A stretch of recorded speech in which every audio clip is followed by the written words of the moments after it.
Hello guys, magandang buhay.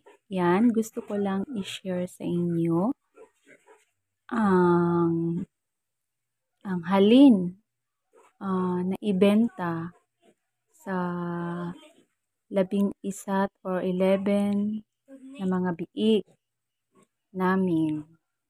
Talaga namang may ginansya din guys. Parang mas sa tingin ko mas okay yung mag-inahing baboy.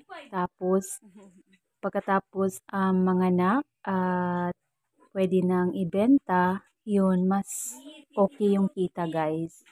Kaysa kasi talagang akong compare ko yung ano kami, yung nag-feeding ako na para lechon ay may ginansya din pero parang mas okay yung yung may inahin ka tapos pagkatapos manganak at pwede nang maibenta yun parang mas malaki yung kitaan guys. Ewan ko lang din sa iba pero yun lang din yung na-experience ko. Kaya yan, thanks God sa blessings at talaga namang kahit papano ay may kita ang aming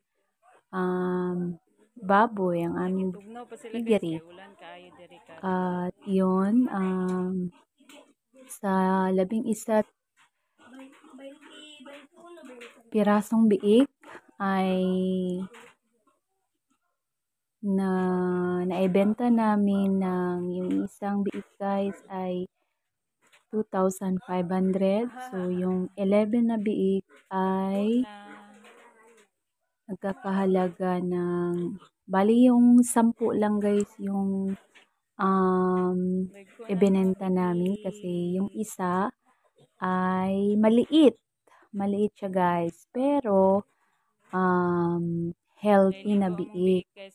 Siyempre, yung 10 biik lang ang ibinenta namin na naibenta na halagang 25,000 pesos. So, ano lang siya guys, 30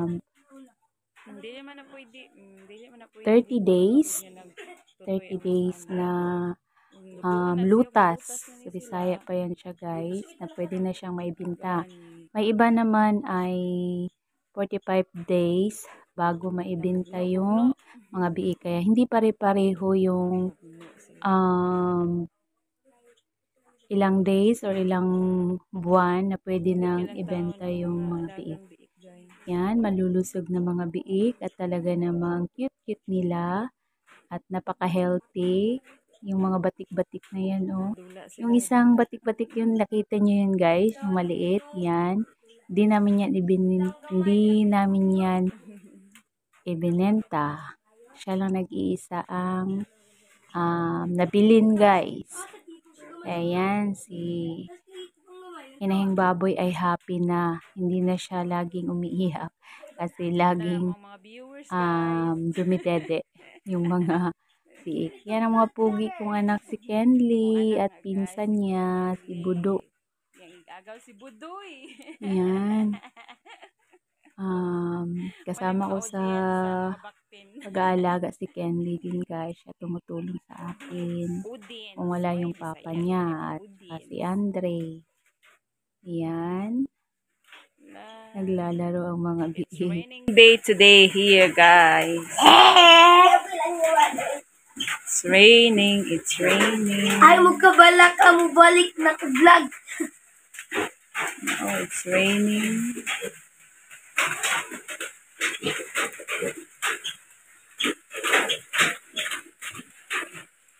Hindi kay tanaw ng mga alagang biik guys sa Kabuntagon. Galaro sila ay galaro. Gamay. Tabangan na gamay. Ang uban na nga. Ang lima ng kuan oh. Ang higda. Tugnaw pa.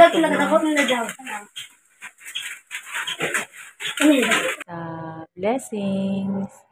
Sa uulitin. Thank you for watching guys. God bless us all. Bye!